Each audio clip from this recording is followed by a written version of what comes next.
сфере образования в 2017 году мы вошли во все приоритетные федеральные проекты с федеральным финансированием. В сфере образования сегодня перед нами стоит ключевая задача ухода от второй смены и поэтапному введению новых ученических мест.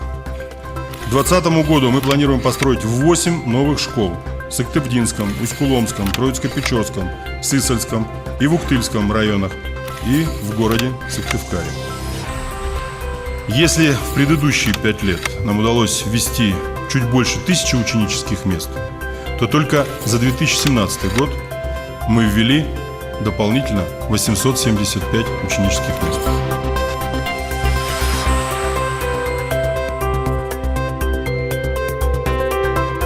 Мы с вами увидели, в каком состоянии здание. Оно красивое, светлое, чистое, заменены окна, да, полы выложены кафелем, кабинеты очень просторные, большие, где есть не только учебная зона, но и есть возможность установить игровую зону.